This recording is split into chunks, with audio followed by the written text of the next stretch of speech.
여러분 안녕하십니까, 이의영입니다. 벌써 우리 강좌가 5번째가 되네요. 그 사이에 이제 우리 환경도 많이 달라지고 어쨌든 오늘도 여러분들 굉장히 유익한 시간이 되도록 저도 최선을 다해 보겠습니다. 그런데 이제 우리 지금 강의가 온라인 강의죠. 온라인 강의니까 제가 여러분께만 말씀을 드리고 여러분 그냥 듣고 보시고 이거로 끝나요. 그래서 어떻게 하면 좀 쌍방 소통을 이룰 수 있을까 해서 카카오톡을 통해서 오픈 채팅이라는 걸 지금 하고 있습니다. 다른 거 아닌데요. 카카오톡에 들어가셔서 말통 리더십을 검색하시면 됩니다. 제가 잠깐 기다려 드릴 테니까 지금 카카오톡에 들어가셔서 말통 리더십을 찾아서 열어주십시오. 한번 해보시죠. 그 사이 이제 몇 말씀을 이렇게 드리면 이걸 통해서 여러분과 제가 서로 마주보고 있지는 못하지만은 어떤 이야기를 주고받고 또 여러분의 생각을 여기에 적고 하는 그런 창구로 사용합니다. 그러니까 여러분들은 저하고 이렇게 수업 시간에 만나지 못하지만 만난다고 생각하시고 어떤 이야기든 또 어떤 질문이든 또 느낌 이런 소감 이런 거를 여러분들이 그곳에 적어주시면은 저하고 소통이 되죠. 근데 저하고만 소통되는 게 아니라 여러분들끼리도 이렇게 소통이 됩니다. 물론 여러분 가운데는 서로 아시는 분도 계시지만 대부분은 잘 모르시는 분이고 우리가 개강하면서 지금까지 얼굴을 마주한 적이 없습니다. 참 아쉽잖아요. 그래서 이제 이곳에서라도 서로 여러분끼리도 좀 소통을 하시길 바랍니다. 그래서 우리가 이제 또 곧 만나게 되겠죠. 그때는 바로 그분이군요 하면서 서로 인사를 나누고 그러면은 정말 우리 이 공간에서도 소통이 잘 이루어질 수 있을 것 같아요. 그래서 조금 이렇게 숨지 마시고요.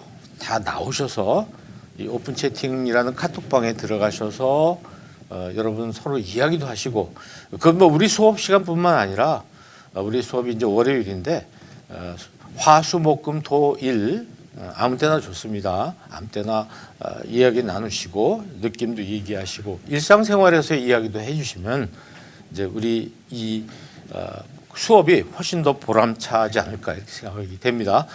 여러분 이제 말통 리더십에 들어가셨다고 이제 생각을 하고요. 이제 진행을 하겠습니다. 우리가 지금 하고 있는 공부는 말이 통하는 리더십입니다. 그래서 교회 내에서 리더로 활동하시는 여러분들이 좀 갖춰야 될 게 굉장히 많죠. 그 중에서 교회 공동체가 뭔가, 그리고 리더십과 팔로우십, 그리고 소통의 역량 이런 걸 이제 이번 학기에 여러분과 같이 공부하게 되겠습니다. 그래서 첫 시간에 우리가 이제 소통에 대한 준비를 하고 소통학 개론이라는 걸 살짝 개론답게 살펴봤죠. 그리고 이제 소통하는 공동체가 어떤가, 공동체가 무엇이고 건강한 공동체는 어떤 것들이 좀 필요한가에 대해서 공부했고요.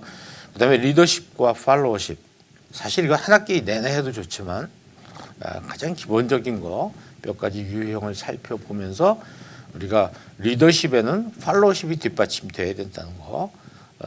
그래서 리더가 있고 팔로워가 있다는 것을 수직 개념으로 생각하면 안 되고 수평 개념으로 생각해야 된다는 걸 공부를 했습니다.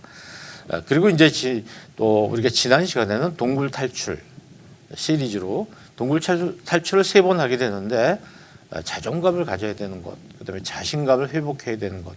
그래서 과감히 여러분을 좀 공개하는 것을 말씀을 드렸습니다. 우리 카톡방에 여러분을 좀 공개하라는 것은 우리가 서로 소통하는 것도 중요하지만 여기서 공부한 거를 한번 실천해 보시는 거예요. 이곳에 나와서 여러분의 생각을 자신 있게 서로 이야기하시고 하는 그런 실습의 장으로 그걸 활용해 보자는 것입니다. 그리고 이제 동굴 탈출 2, 3 이렇게 2번 계속되는데 오늘은 이제 다름이 뭔가, 이 다름의 벽을 좀 넘어보자. 그리고 그 다름에는요 굉장히 많죠. 근데 그래서 대표적인 게 남녀의 차이, 세대의 차이, 기질의 차이 이렇게 이제 공부를 할 거고요. 다음 시간에 전 오프라인에서 여러분 같이 이 수업은 할 수 있었으면 좋겠다 아주 소망하고 있습니다. 소통에 대한 본격적인 연습, 말하고 듣고 답하는 거에 대한 부분, 시간이 남는다면 이럴 때는 어떻게 할 것인가까지 이렇게 하는 것이 이번 학기 수업입니다. 오늘은 제5강 양이 좀 많습니다만은 다름의 벽을 넘자, 그리고 남녀의 차이, 세대의 차이, 이것을 잠깐 살펴보도록 그렇게 하겠습니다. 자, 동굴 탈출 제5강입니다. 오늘 동굴 탈출 두 번째이죠. 다름의 벽을 넘자. 여러분, 이게 교재를 한번 잘 살펴보시죠. 우리가 이제 한꺼번에 앉아 있으면 옆에 분하고 오프라인에서 이야기도 나누고 그럴 텐데, 오늘은 그렇게 하지 못하지만은 여러분 먼저 교재에 나와 있는 이 문제에 해당되는 것을 여러분 먼저 한번 체크를 해보시기 바랍니다. 본인에게 해당되는 것을 먼저 체크를 하신 다음에 이제 오늘 일과가 끝난 다음에 여러분이 가족들과 함께 앉아서 각자 어느 것인지 약간 다른 표를 하면서 체크를 해보시면 어떤 것은 같은데 어떤 것은 다른 것을 발견하실 수 있을 거예요. 예를 들어서 여러분 손깍지를 한번 껴보시죠.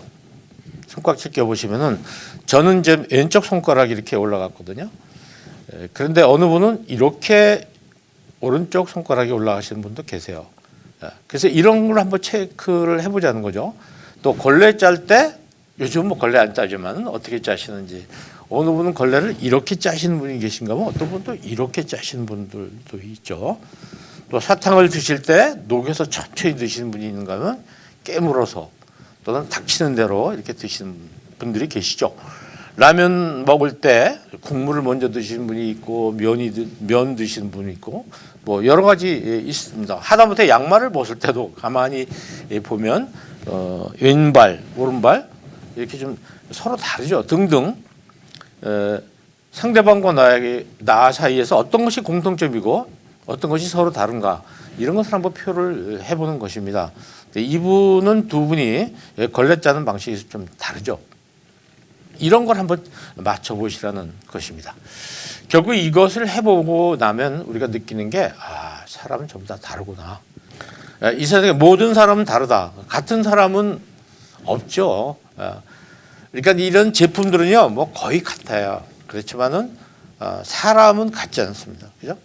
하나님께서 만드신 것은 같은 게 없어요. 사람이 만든 것은 같은 게 많죠. 이것이 한계라고 보는데, 자, 여러분에게 이제 그림 하나를 이렇게 보여드립니다. 한번 잘 보시죠. 어떻게 보이시나요?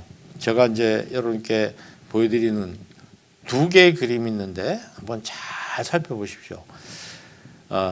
이겁니다. 저처럼 이렇게 여러분을 바라보고 있는데, 예를 들어서 이렇게 한쪽을 이렇게 가리고 한쪽만 보고 여러분을 있는 건지, 아니면 제가 이렇게 옆에를 보고 있는 건지, 이런 것을 여러분이 한번 이 두 가지 그림에서 나는 어떤 것이 보이나 한번 해보십시오. 굉장히 재밌습니다. 어찌 보면 앞을 보고 있는 것 같은데 또 어찌 보면 옆을 보고 있는 것 같은 그림이 보이죠. 자, 이것만 봐도 사람은 참 사람마다 다르게 보일 수밖에 없다 느낄 수 있습니다. 이거는 어떻게 보시나요? 뭐 이 가운데 있는 부분이 색깔이 서로 다르게 보여요. 그래서 어떤 분에게는 이게 핑크로 보이고 어떤 분에게는 민트 색깔로 보이거든요.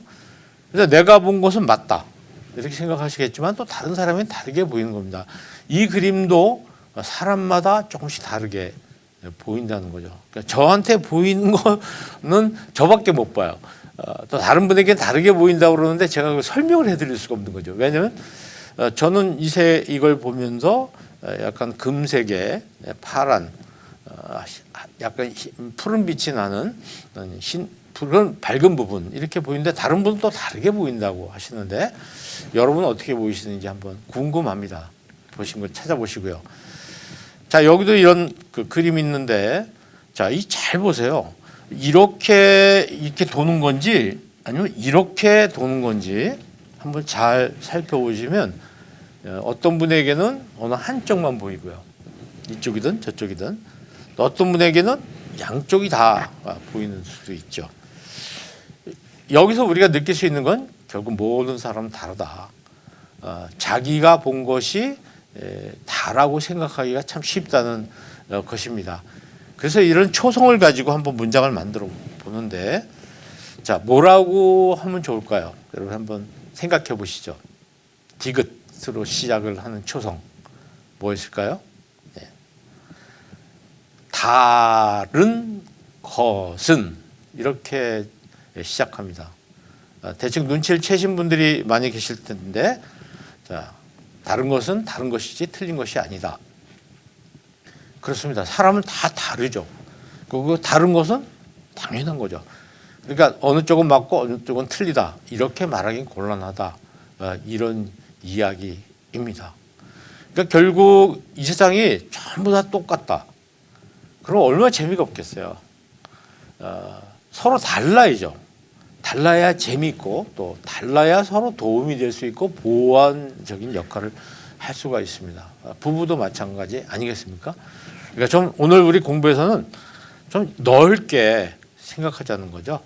넓게. 왜냐하면 우리가 지난번에 공부한 게 우리 자기를 얼마나 공개하느냐 할 때 폐쇄적인 나에서 좀 광장형으로 동굴형에서 광장형으로 나오면 모든 게 다른 세계니까 그렇습니다. 결국은 다른 것이 복이 되는 겁니다. 다른 것이 나한테 불편하고 힘든 것이 아니라 다르다는 것이 나한테 사실은 복이 된다. 이런 걸 생각해 보자는 거죠. 그래서 이런 말을 한번 만들어 봤습니다. 다른 사람에게는 나도 뭐죠? 다른 사람이다. 다른 사람한테는 나도 다른 사람이죠. 우리는 나를 가운데 놓고 다른 사람을 다른 사람이라고 이렇게 얘기를 하는데 사실은 그 사람에게는 나도 다른 사람이 되는 것입니다. 다른 사람이다. 그래서 또 초성을 가지고 말을 만들어 봤는데요. 자, 달 이렇게 맞춰보시죠. 어떻게 여러분은 글짓기를 하실 수 있을까요? 생각해 보셨으면 제가 또 답을 알려드릴게요. 달라야 도움 주고 도움 받는다. 그렇습니다. 서로 달라야 도움을 주고 도움을 받는다. 그래서 우리는 이 다른 것에 대해서 너무 두려워하고 또 그건 잘못됐다고 생각하든지 그런 폐쇄적인 생각을 하면 의사소통이 안 됩니다. 저 사람 나하고 달라도 너무 달라. 그러니까 우리는 의사소통을 할 수가 없어. 라든가. 그게 다르기 때문에 재밌는 거예요. 또 다르기 때문에 그 사람으로부터 도움을 받는 거죠. 군대에 가면 뭐 이번에 한 8명으로 준다고 하는데 10명 또는 12명이 1분대라고 그럽니다. 남자들은. 군대 가니까. 12명, 10명이 이제 한 분대인데 그 분대는요. 정말 다양한 사람들이 이렇게 모여서 팀을 이루고 있어요. 그러니까 다르니까 전체적으로 도움이 되는 거예요. 축구도 보세요. 수비를 잘하는 사람이 있죠. 볼을 배급해 주는 사람 잘하는 사람이 있죠. 미드필더라고 보통 얘기를 하는데 또 슛을 잘해서 골을 만들어주는 그런 사람이 또 슈터가 있잖아요. 그러니까 각각 서로 다르기 때문에 만약에 축구를 하는데 수비 선수들끼리만 한 팀을 만들어 보세요. 그럼 그 경기는 이기기가 어려울 겁니다. 또 공격하는 선수만 가지고 축구를 한다. 그럼 뭐 계속 골을 먹을 수밖에 없을 거예요. 그래서 우리가 서로 달라야 도움을 주고 도움을 받는다. 가족끼리도 그렇지만 특히 교회 생활을 하시면서 교회 안에서 서로 다른 사람들, 나하고 다른 사람에 대해서 우리는 잘 용납하지 못하고 또 심한 경우에는 그분을 좀 미워할 수도 있는, 싫어할 수도 있는 그런 문제들이 교회 안에서 많이 생기죠. 그래서 다른 것에 대해서 근본적으로 우리가 다를 수 있다. 사실은 다른 것이 도움이 된다. 이런 생각을 하시면 좋겠습니다. 그래서 우리가 다른 사람하고 소통할 때 뭐를 봐야 되냐면 그 사람하고 나하고의 굉장히 다른 점이 굉장히 많죠. 다른 점이 많이 있는데 그중에 다른 점을 가지고 먼저 이야기를 하면 소통이 잘 되지 않아요. 그래서 같은 점을 먼저 찾아봐야 된다. 상대방과 나 사이에 그 같은 점이 있잖아요. 상대방이 있고 내가 있을 때 둘 사이 공통된 부분이 뭐가 있는가 이것을 찾아보는 것이 굉장히 중요합니다. 이 공통되는 부분을 잘 찾아내는 사람은 비교적 굉장히 다른 사람하고도 소통을 잘하는데 이 공통적인 부분을 찾지 않고 서로 다른 점만 계속 발견한다면 두 사람이 소통하기가 굉장히 어렵습니다. 그래서 이 원에서 이 원으로 서로 들어간다는 게 굉장히 쉽지 않죠. 이 부분을 여러분 잘 기억해 주시면 좋을 것 같아요. 자, 뭐 가족들인데요.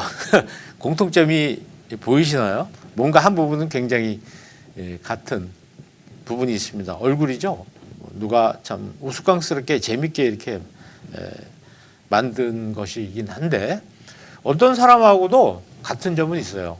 그러니까 그 같은 점을 먼저 찾아서 대화를 하는 거죠. 다른 점을 가지고 시작을 하면 그 대화는 실패하기가 쉽습니다.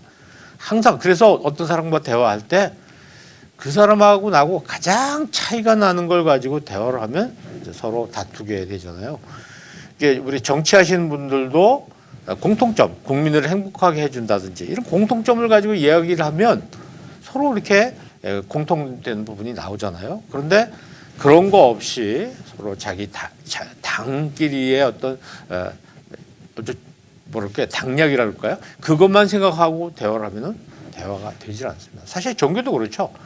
뭐 이단은 이단이지만 우리 같은 기독교 내에서의 뭐 다른 교단 또는 다른 우리 같은 교단 내에서도 또 다른 교회들 서로 그 차이점만 찾으면은 우리는 하나가 될 수가 없습니다.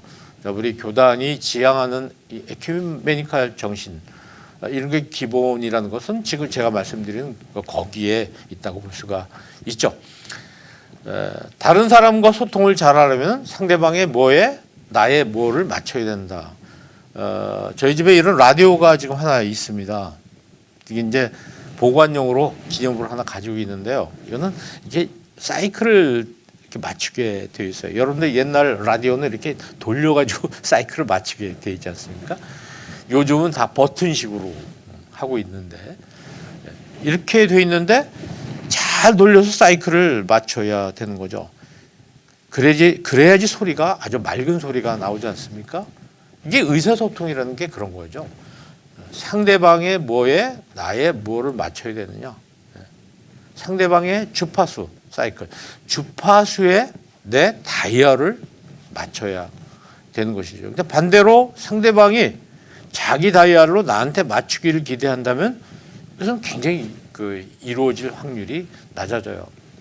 저도 마찬가지로 참 어려운 문제입니다. 이게 남의 사이클에다 내 다이얼을 맞춘다. 이게 참 굉장히 어렵죠.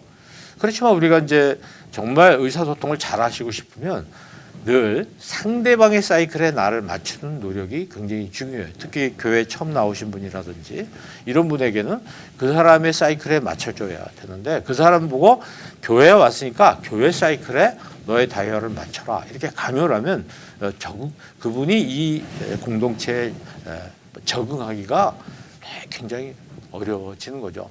그러니까 초신자가 교회에 와서 아직 교회가 어떤 곳인지 잘 모르니까 용어도 서툴고 간혹 실수를 하는 수도 있지 않습니까? 뭐 어떤 스님이 교회에 와가지고 여기 주지 목사님이 누구냐고 이렇게 물어봤다는 우스운 이야기도 있는데 그 사람들이 봤을 때는 그렇게 용어를 써야지 맞는 것 같으니까 그렇게 쓴 거거든요. 그랬을 때 그걸 잘 받아들이는 그런 안목이 필요하죠. 특히 우리가 이 일요일을 이제 오해 없이 들으셔야 되는데 일요일을 우리에게는 주의 날이죠. 주님의 날. 그래서 주일이라고 하지만 일반인들은 월화수목금토 일요일이거든요. 그래서 그들과 대화할 때는 우리가 일요일이라고 해줘야 그들이 이해할 수 있잖아요. 그들의 사이클에 맞춰서. 근데 그들에게 주일이라는 말을 쓰면 또 그분들이 굉장히 어렵죠. 그래서 언젠가 뭐 어느 기업의 광고에서 뭐 주일에는 쉰다는 이야기를 했는데 광고 제재를 받았어요. 그 주일이라는 말을 쓰면은 일반인들이 알아듣지 못하니까 보통 사용하는 말로 써라, 보통 명사를 써달라 그렇게 한 적이 있는데 어쨌든 간에 우리가 많은 다양한 사람, 나하고 다른 사람들에게 그 사람들과 소통할 때는 그 사람들의 사이클에 나를 맞춰야 된다는 것이 역시 소통에 대해서 깊이 생각하는 리더들이 해야 될 행동이죠. 여러분 부부가 이렇게 어느 쉬는 날 모여 앉아서 둘이 있었는데 남편이 아내를 위해서 닭튀김을 시켜줬습니다. 그래서 남편이 아내한테 닭튀김을 시켜주면서 가슴 부위를 줬어요. 그랬더니 아내가 막 화를 내는 거예요. 당신 말이야, 내가 꼭 싫어하는 거 그런 부분을 준다고. 남편은 굉장히 섭섭했죠. 아니, 내가 먹고 싶었지만은 내가 그걸 당신을 위해서 줬는데 왜 당신은 왜 이걸 가지고 불평을 하느냐. 그래서 이제 둘이서 좀 티격태격 했다는 이야기가 있어요.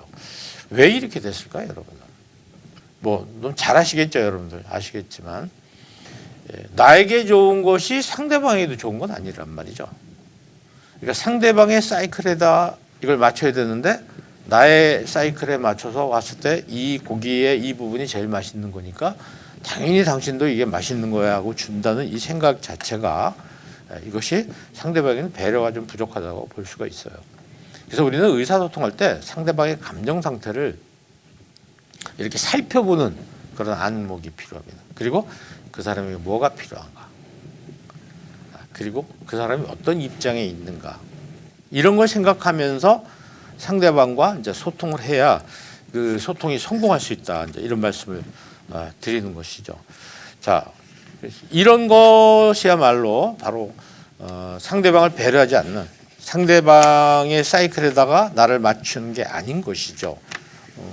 상대방이 좋아하거나 상대방이 처한 입장이라든지 상대방이 먹을 수 있는 방법 같은 걸 고려하지 않고 그릇에 음식을 만들어서 준다고 했을 때 상대방은 전혀 도움이 되지 않는 이런 것을 우리가 느낄 수 있습니다.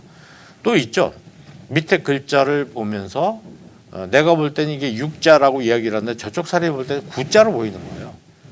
그래서 상대방에게 이것을 얘기할 때 제가 만약에 오른쪽에 있는 사람이라면 이걸 얘기할 때 이 글자가 6자라고 이야기를 하면서 설명해야지 상대방이 알 겁니다. 근데 내가 9로 보인다고 해서 계속 9라고 이야기를 하면 상대방 굉장히 힘들죠. 여러분 오른쪽을 보십시오. 어느 쪽 보실 겁니까? 예. 근데 제가 여러분 오른쪽 보십시오. 이렇게 하면요. 저한테 오른쪽인데 여러분한테는 왼쪽이거든요. 그러니까 이런 것들이 바로 상대방의 사이클에 내 다이얼을 맞추는 것입니다. 또 하나는 줄탁동시죠. 병아리가 안에서도 이 새끼 병아리죠. 병아리가 같이 쪄야 이게 계란 껍질을 부수고 나올 수가 있는 것이죠. 서로. 그러니까 의사소통이라는 건 한 사람만 소통을 계속 하려고 해서 소통이 되는 건 아니고 서로 같이 소통을 해야지 성공할 수 있다는 걸 보여줍니다.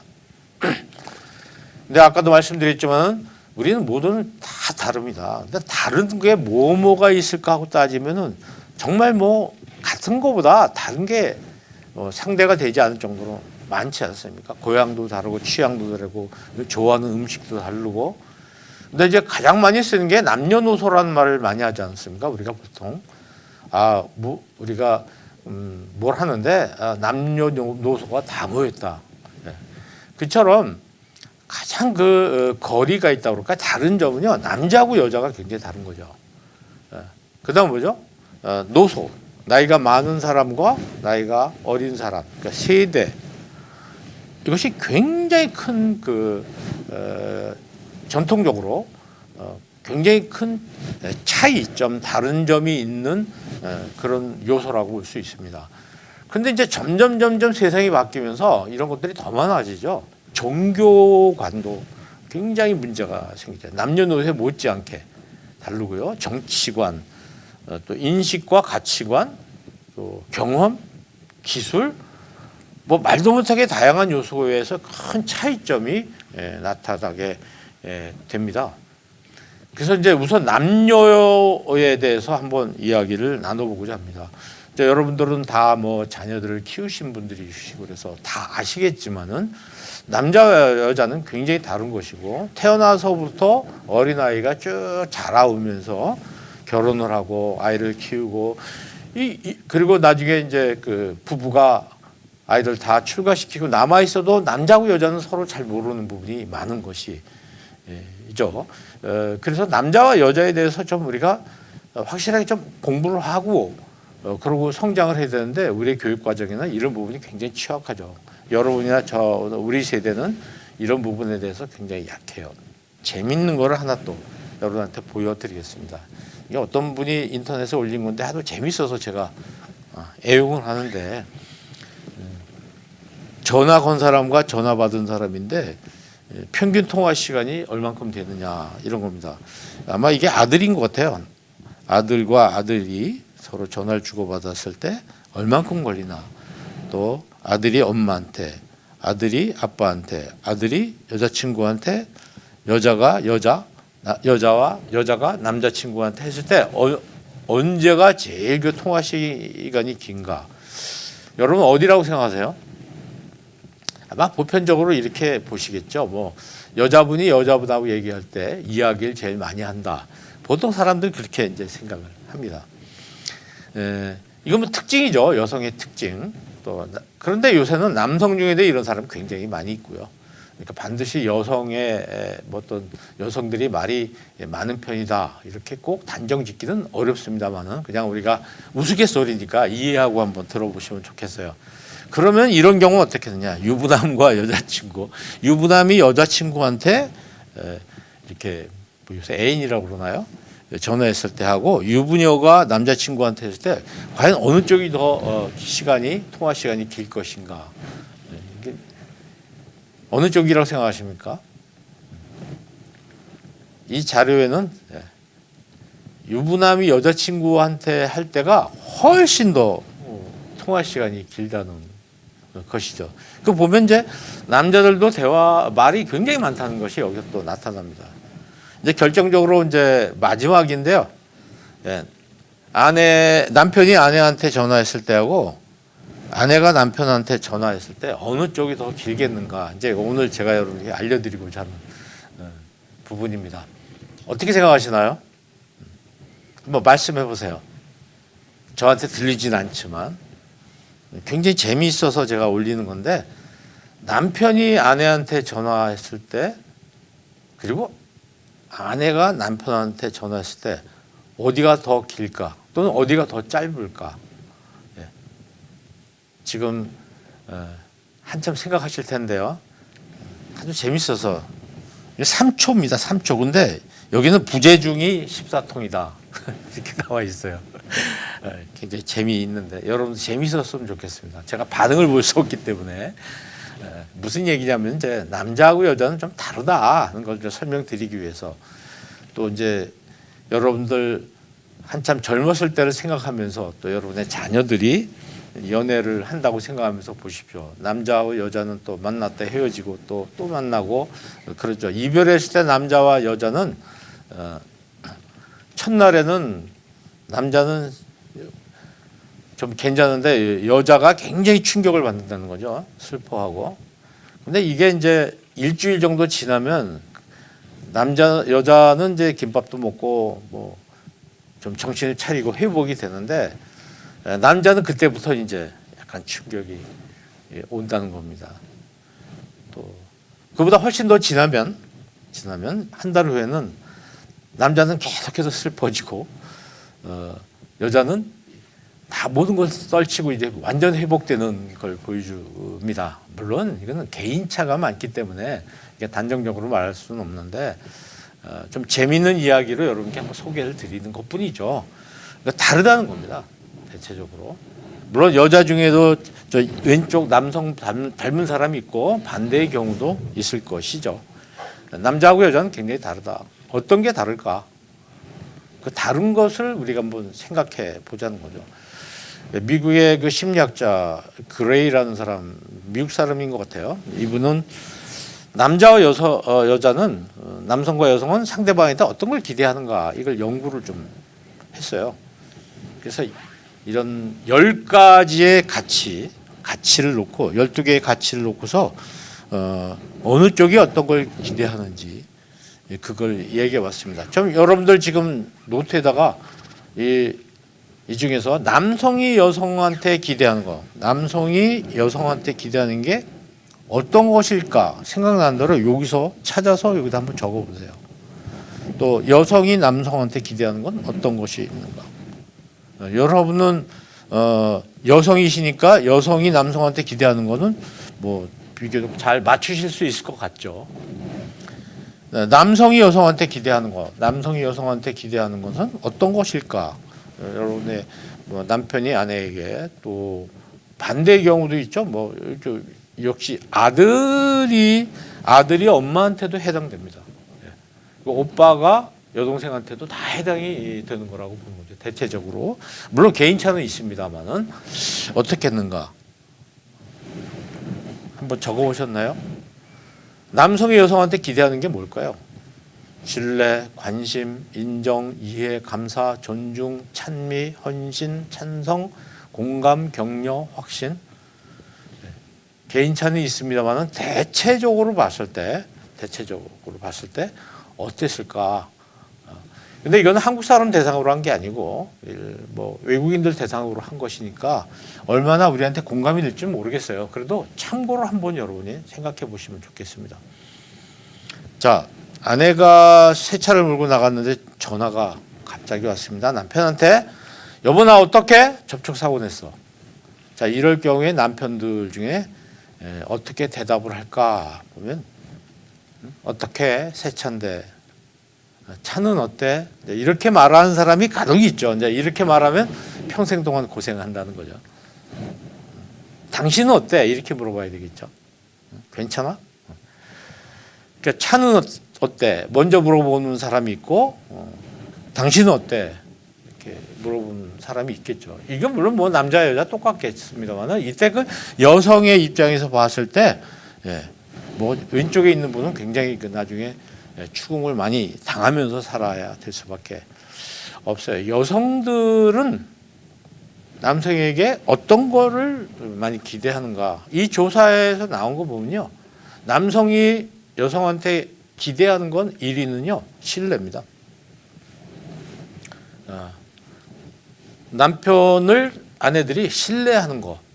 이거 남성들은 여성이 나를 믿어준다고 했을 때 나를 인정해주고 나한테 고마워할 때 굉장히 기쁨을 느끼고 또 보람을 느낀다는 것이죠.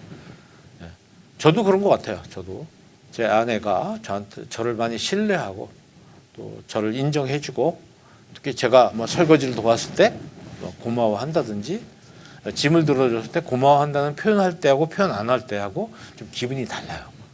그러니까 이런 것들이 남성의 이제 속성이죠. 특징이고 특성이고. 근데 뭐 여러분 잘 아시겠지만 여성들은 남자하고는 또 원하는 게 달라요. 여성들은 관심과 이해와 존중 뭐 이런 것 굉장히 중요하게 생각하잖아요.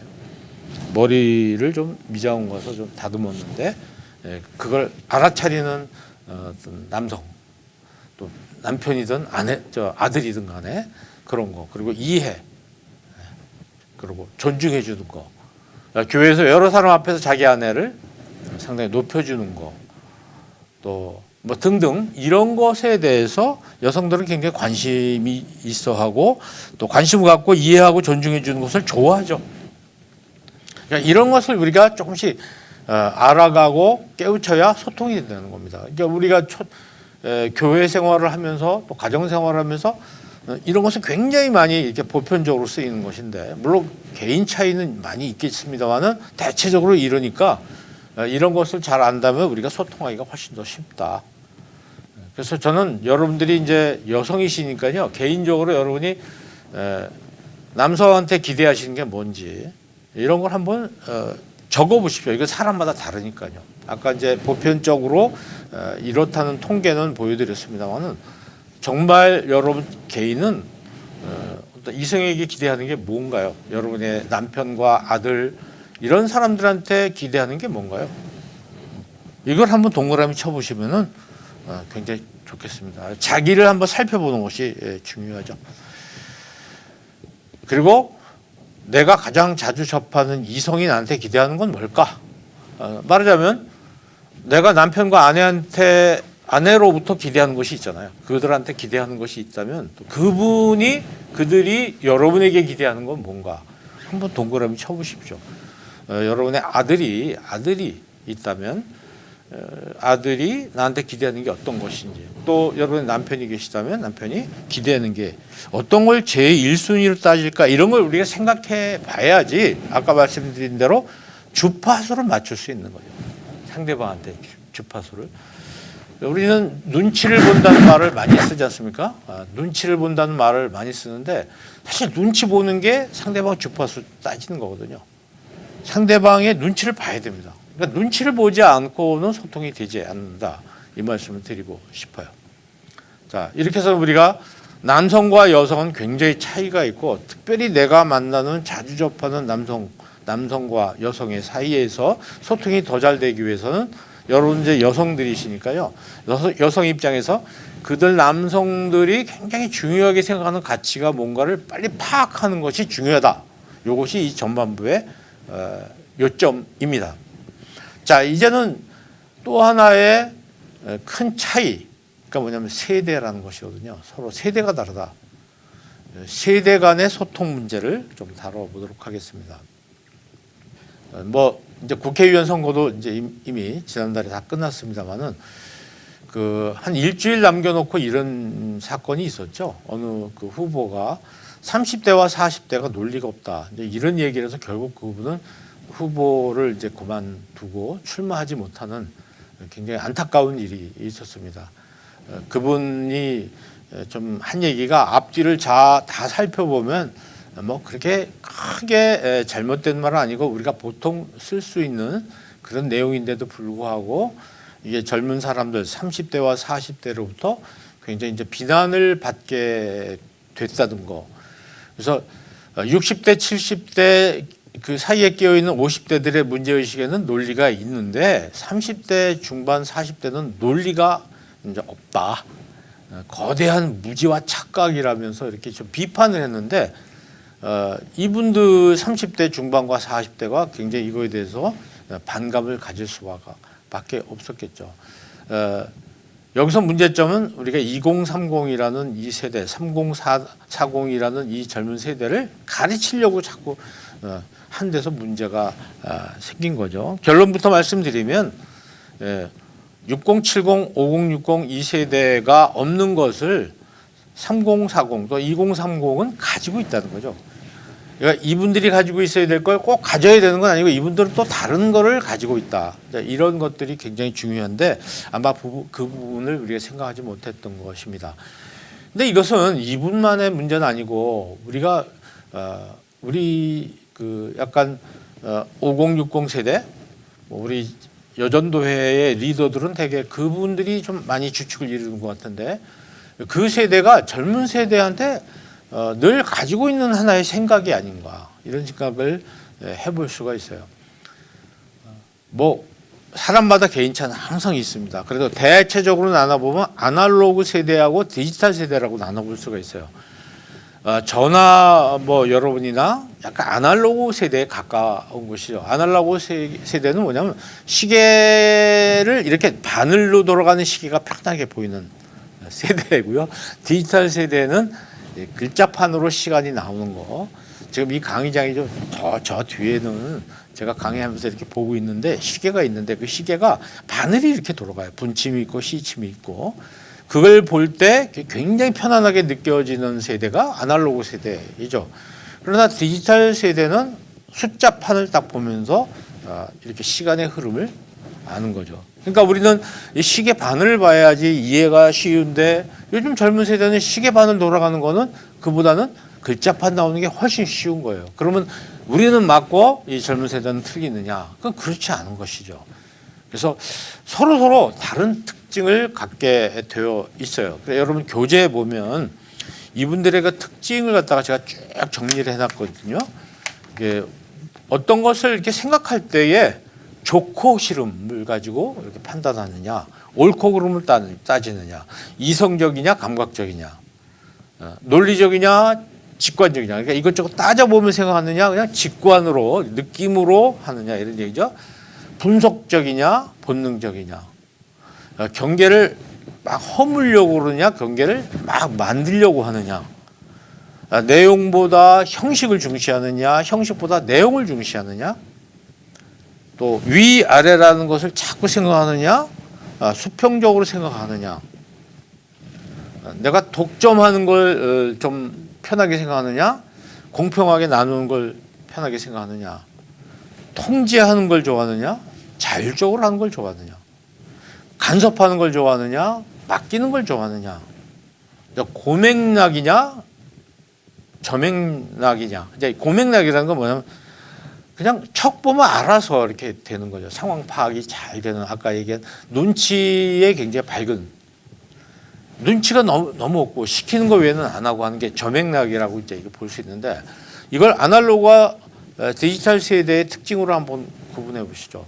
자, 저쪽에 있는 좋고 싫음 따지는 것, 옳고 그름 따지는 것, 어디에 해당되겠습니까? 이걸 한번 좀 맞춰 보시라는 거죠.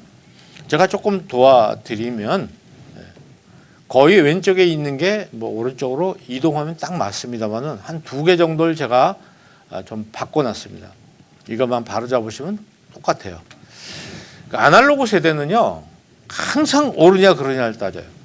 근데 여기는 그것보다는 좋고 싫음을 먼저 따집니다. 그러니까 이제 우리 세대가 봤을 때 젊은 사람들 보면 이 녀석들은 옳고 그름을 잘 모른다, 이렇게 비판을 할 수가 있겠죠. 그런데 디지털 세대 볼 때는 뭐든지 옳고 그름을 따지는 게 별로 그렇게 마음에 안 들어 하는 겁니다. 그래서 교회에서도 젊은 세대와 기성세대 간에 이 부분에서 굉장히 뭐랄까 갈등이 생길 수가 있는 거예요.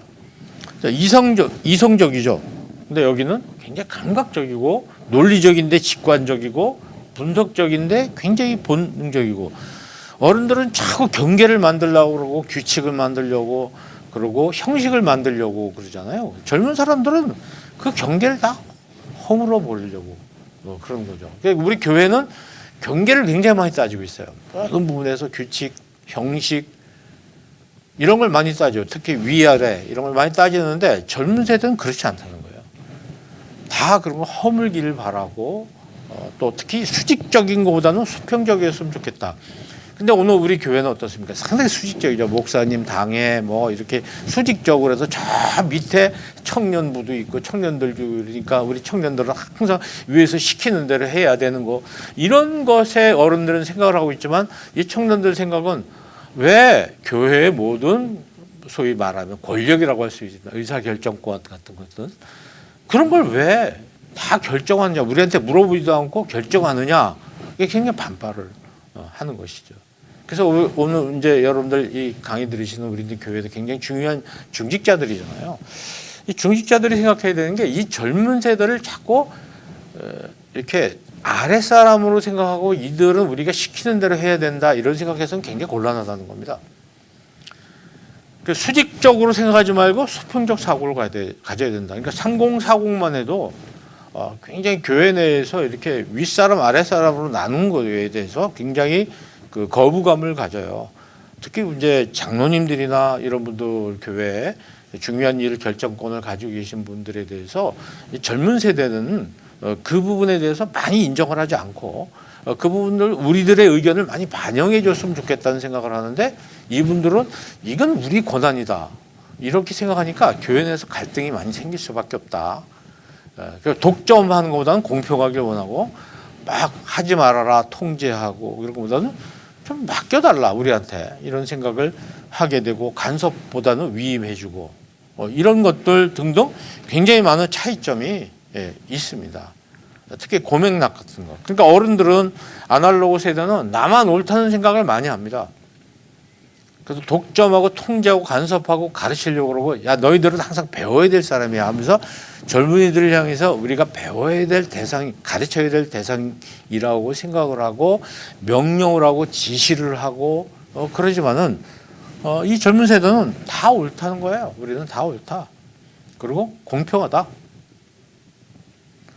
또 자유와 자율과 위임 이런 걸 상당히 좋아하는 겁니다. 그러니까 이제 아날로그 세대, 저희 같은 이런 아날로그 세대는 젊은이들 향해서 야 너희들은 무슨 외계인이냐, 어제 우주에서 온 애들이지 왜 이렇게 다르냐 우리하고, 그러면서 상당히 그들에게 대해서 좀 못마땅해하고 좋아하지 않고 이런 경향이 있죠. 그런데 이들은 또 그런 기성세대를 향해서 의사소통이 잘 되지 않는 사람들이다 그래서 꼰대라는 말을 쓰고 있죠. 요새는 뭐 라떼는이라고 이렇게 얘기를 하는데 매일 본인들이 어렸을 때 그 캐캐묵은 옛날 얘기를 하면서 그 옛날의 방식을 가지고 오늘 우리들에게 적용하려고 하니까 우리는 너무 힘들다. 그래서 꼰대라고 얘기를 하고 외면하고, 외면하는 정도가 아니고요. 제가 이제 대학생들 이렇게 상대해 보면요, 증오하는 경우도 많아요. 증오. 그러니까 우리 사회가 굉장히 지금 갈등이 많은 게 이 기성세대와 이 젊은 세대 간의 갈등, 이것입니다. 무짐작에 큰 문제, 사회적인 문제가 이미 되고 있는 거 여러분 아마 많이 느끼시게 될 겁니다. 그럼 여러분은 어느 세대에 가까우신가요? 여러분이 가까운 세대가 어느 쪽이세요? 기성세대와 아날로그 세대와 디지털 세대에서 어느 쪽이 가까우세요? 뭐 당연히 우리는 아날로그 세대일 수밖에 없죠. 그러나 디지털 세계를 이해하는 아날로그냐, 그런 차이가 있을 겁니다. 여러분 이거 뭔지 아시죠? 이거를 젊은 사람들한테 보여주면요, 뭔지 몰라요. 그래서 여러분들은 이걸 금방 아시잖아요. 옛날에 우리가 필름 카메라에다가 이 필름을 끼우고 닫고 사진을 찍고 했던 그런 기억들이 우리들한테 있어요. 그러니까 카메라는 이래야 된다는 생각을 하셨지만 요즘은 여러분이 이제 핸드폰을 통해서 사진 찍어 보시고 필름도 없고 어때요? 좀 다르잖아요. 세상이 완전히 달라진 거예요. 그렇다고 그래서 요즘 젊은이들이 이게 필름이라는 걸 알아야 된다고 우리가 강요할 필요는 없는 것이죠. 그래서 이제 제가 농담으로 강의할 때 이걸 보여드리면서 이거 아시는 분 손 들어 오세요. 그러면 좀 연세가 드신 분들은 다 손 번쩍 들죠. 그런데 이제 이 젊은 세대, 특히 20대 같은 경우는요, 몰라 이게 뭔지. 놀랍죠?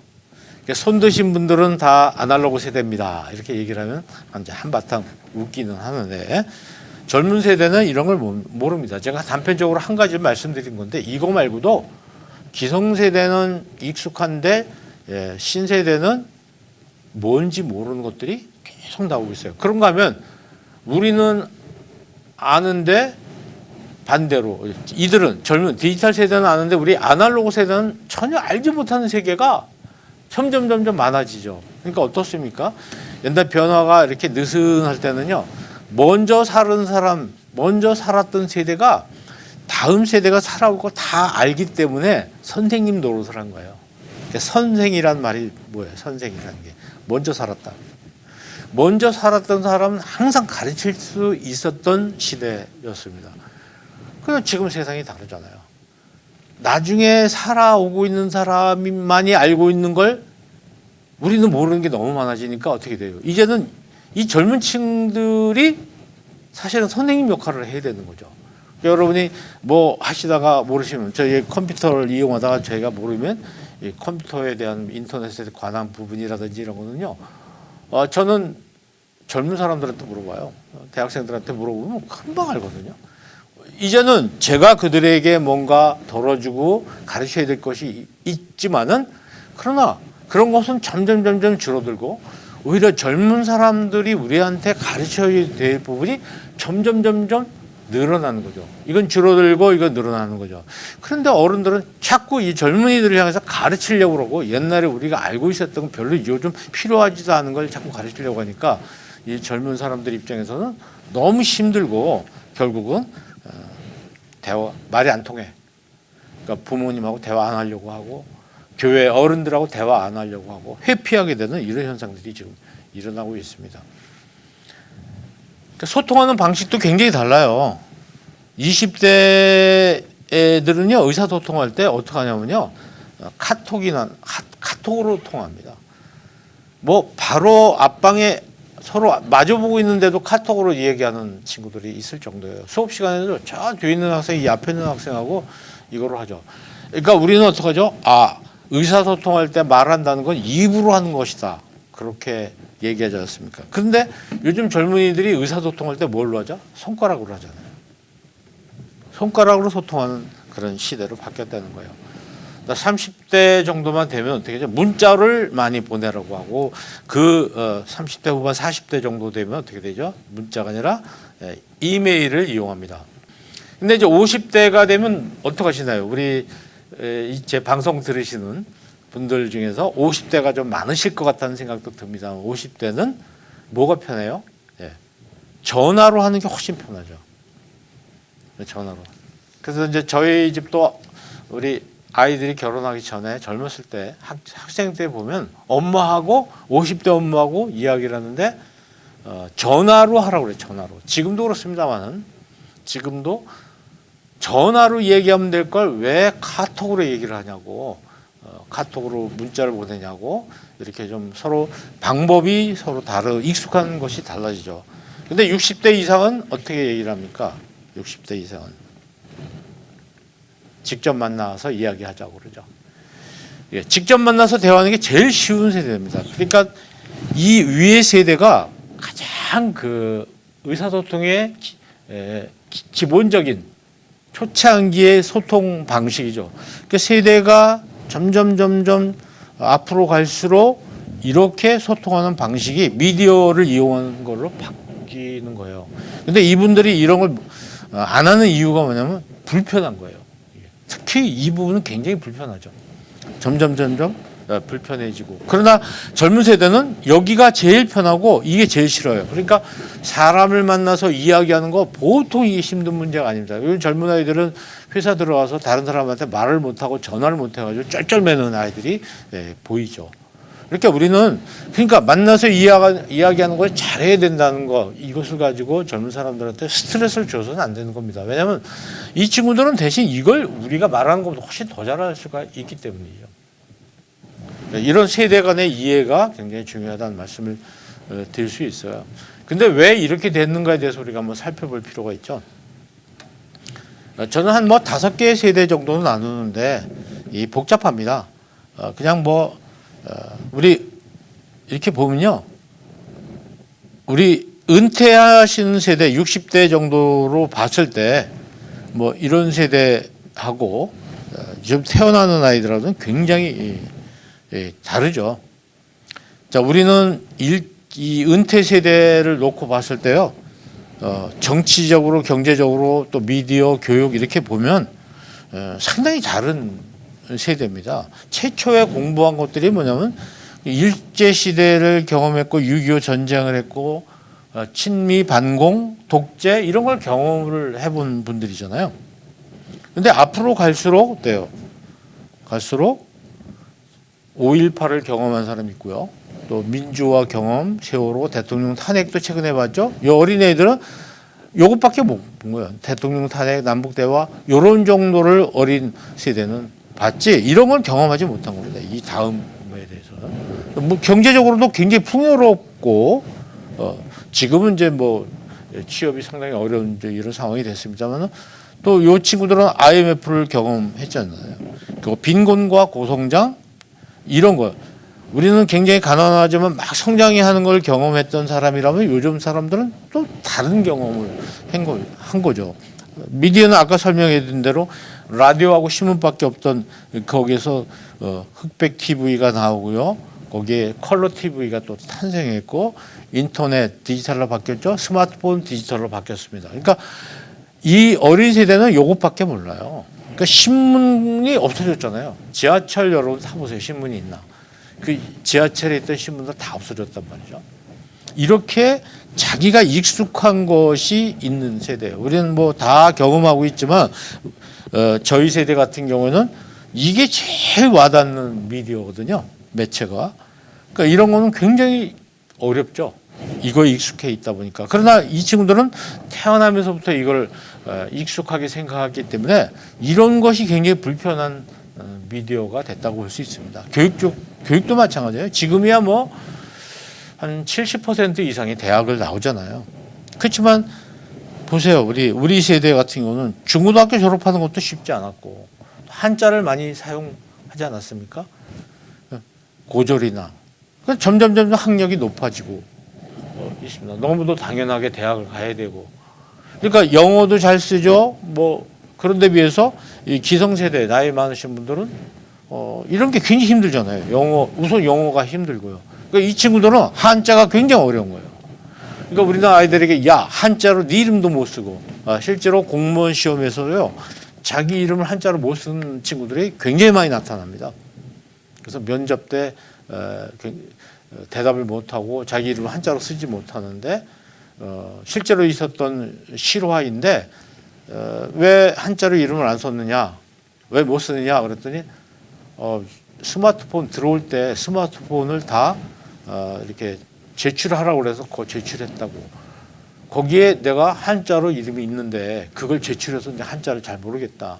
이렇게 이야기라는 것이죠. 그러면서 기성세대는 이 젊은 세대한테 야 한자도 모르는 애들이 이렇게 하면서 이야기하지만 그럼 이 친구들이 우리한테 영어도 모르시면서 이렇게 얘기하는 거와 똑같은 경우가 되는 것이죠. 그래서 참 기성세대와 이 세대가 전 뭐 시간이 없어서 간단히 말씀드리지만요. 5G라고 그러잖아요. 5G. 5세대. 지금 젊은 애들이 5세대예요. 유치부 이런 데 있는 아이들이. 이게 1세대거든요. 저희 같은 나이는. 이 사이에 이렇게 한 5세대로 나뉘어요. 세대별로 특징이 굉장히 많이 돼요. 그러니까 갈등. 어디서나 이 갈등이 나옵니다. 가정에서 갈등이 나오잖아요. 가정에서 금방 나타나잖아요. 교회에서는 더 심하죠. 사회 전체적으로 볼 때 더 심할 수밖에 없는 것이죠. 그러니까 우리가 서로 아날로그 세대가 디지털 세대와 소통할 때 배려해야 될 점이 굉장히 많고 반대로 또 제가 청년들을 만나면 늘 얘기합니다. 디지털 세대가 아날로그 세대와 소통할 때 이런 차이점을 알면서 이해를 해줘야 되는 것이죠. 최근에 이제 우리 사회의 큰 갈등이 기성세대와 이 젊은 세대 간의 정치적인 견해의 차이, 정치관에 대한 그 견해 차이가 굉장히 심해서 많은 문제가 되고 있지 않습니까? 저는 우리 교회가 청년 세대를 위해서 뭘 어떻게 해줘야 될지 모르겠어요. 그래서 우리가 먼저 주파수를 그들에게 맞춰야 되겠죠. 오늘 여러분을 대상으로 해서는 제가 이걸 요구하지만 또 제가 청년들한테 강의할 때는 청년들은 그럼 기성세대를 위해서 우리가 뭘 이해하고 어떻게 해줘야 되는가 그걸 얘기합니다. 여러분들 오픈 채팅에 들어가셔가지고요. 우리 교회 기성세대가 청년 세대를 위해서 뭘 어떻게 해줘야 될지 그걸 좀 적어주시기 바랍니다. 오늘 이제 적어주셔야 될 게 두 가지죠. 이 부분에 대한 거 하나고 오늘 강의 다 들으신 소감하고 그래서 이 강좌를 통해서 여러분들이 이런 걸 한번 찾아 생각해 보는 것이 굉장히 중요한 거예요. 이런 거를 우리가 교회에서 생각하고 토론할 기회가 없습니다. 그래서 여러분이 올린 의견들을 또 함께 나누고 여러분끼리 서로 또 보시면서 이게 우리 교회가 기성세대, 다음 세대 하지만 우리가 다음 세대를 위해서 뭘 기다려 이렇게 얘기를 하죠. 그렇지만 잘 생각해 보면 우리가 기성세대가 다음 세대를 위해서 진짜 뭘 해줘야 되는지 저는 많은 생각을 하게 됩니다. 뭐 한 가지 힌트를 드린다면 이 기성세대 일만 시키면 안 돼요. 저 젊은 세대들, 다음 세대, 특히 청년들 교회 일꾼이라고 그러지만요. 그 일꾼이 교회에 뭘 결정되고 하는 과정에는 일꾼들 참여를 안 시킨다는 게 굉장히 문제예요. 그들로 봐서는 굉장히 소외감을 느끼는 거예요. 이런 부분. 또 지금 아르바이트 이 코로나 사태가 겹치면서 아르바이트 자리가 싹 없어졌어요. 지금 대학생들 중에서요 하루에 2끼밖에 못 먹는 애들 굉장히 많아요. 우리 교회에 나오지만요 이들 배고파요. 이 빈곤 세대가 굉장히 많습니다. 빈곤 속에 빠져 있는 대학생들. 이런 친구들의 사정 실정 이런 거 우리가 잘 아셔야 됩니다. 교회 지도자들은 이들에게 우리가 해줄 수 있는 것이 굉장히 많이 있어요. 이거 한번 우리가 찾아서 정리를 해봤으면 좋겠습니다. 꼭 오픈 채팅에 여러분이 요 강의 끝나고 나서 좀 적어주셨으면 좋겠어요. 자, 여러분 이게 무엇으로 보이십니까? 무엇이 보이세요? 우리는 항상 우리 눈에 보이는 것이 다라고 생각하지만 그 뒷면에 보이는 거, 이면이라고 얘기하지 않습니까? 그 뒷면에 보이는 걸 놓치면 안 되는 거죠. 우리가 현재 교회와 사회와 가정과 모든 것을 이렇게 보는데 거기에 보이지 않는 부분이 있어요. 지금 검은색만 보지 마시고 흰색을 보시라는 거예요. 흰색을 보면 뭐가 보이나요? 흰색을 보면 이런 흰 부분이 보이는 것이죠. 그러니까 내가 보는 눈앞에 보이는 것만 다라고 생각하지 말고 그 이면을 봐야 된다는 걸 말씀드리고 싶습니다. 아까도 말씀드렸지만은 기성세대와 신세대가 그죠? 이쪽은 촛불을 들고 있고 이쪽은 태극기를 들고 있는 이런 기성세대와 신세대가 서로에게 눈에 보이는 것만 가지고 얘기를 하지 말고 그들이 살아온 환경과 배경을 봐야 되고 그죠? 이들이 젊은이들이 살아온 환경이랄까 성장 배경을 잘 살펴보면서 보이지 않는 부분을 서로 보려고 노력했을 때 우리는 소통이 가능하다. 이것을 우리는 상대방의 주파수에 내 다혈을 맞춘다. 이런 것입니다. 우리 지금 얼마나 이 극심한 그 갈등인데 교회 내에서도 교회 내 젊은 세대와 또 기성 세대 연세 많으신 분들 세대 사이에 뭐 지금 정치에 대한 부분에서 견해차가 말도 못하고 심합니다. 그래서 더 우리가 한번 생각해 보세요. 장로님들이나 권사님들이 대표 기도할 때 젊은이들이 동의할 수 있는 내용인가?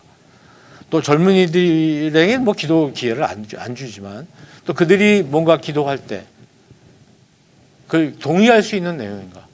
연세가 많으신 목사님이 설교할 때 젊은 세대 3030이 들으면서 공감할 수 있는 내용인가? 뭐 이런 부분에서 전부 자기가 처한 입장에서 자기 주관을 가지고 주장을 하다 보니까 교회 내에도 갈등이 너무 많아지는. 그럼 어떻게 되죠? 결국 젊은 세대가 교회를 떠나게 되는 상황이 이미 많이 와 있고 그런 교회들이 지금 늘어나고 있다는 생각을 하면서 우리는 정말 이런 소통이 얼마나 중요한가. 젊은 세대와 소통, 또 남성과 여성 사이에 이런 소통, 그 두 가지 부분을 오늘 함께 생각해 봤습니다. 오늘 강의 한 줄 소감도 함께 써 주시길 바라고요. 네, 오늘 강의는 여기까지 합니다. 마지막으로 지금 너무 어렵죠, 여러분. 여러분도 어려우시고 여러분 주변에 너무 힘든 분들이 많이 있습니다. 우리는 그분들을 열심히 격려해 줘야 되고 우리 교인들 중에도 그런 분들이 있지만 교인이 아닌 우리 이웃 가운데도 어려운 분들이 많이 있을 겁니다. 그들을 위로하고 격려하는 게 또 우리들이 해야 될 일이고 우리 교회가 할 일이 아닌가 생각합니다. 교회가 교회 주변에 있는 사람들한테 계속 격려하고 위로해 주는 그런 일이 있었으면 좋겠어요. 이걸 보시면 이 개구리는 끝까지 포기하지 않는 겁니다. 포기하지 않았기 때문에 결국은 어떻게 되죠? 먹히지 않는 거죠. 이렇게 우리가 최선을 다하는 모습 같은 것을 함께 생각해 보면서 파이팅 하시기를 바랍니다. 자, 오늘 강의는 이제 오늘 여기까지 합니다. 항상 기뻐하라. 쉬지 말고 기도하라. 범사에 감사하라. 이 말씀처럼 여러분 항상 소통하십시오. 그리고 쉬지 말고 소통하시고 범사에 소통하시기 바랍니다. 대단히 감사합니다.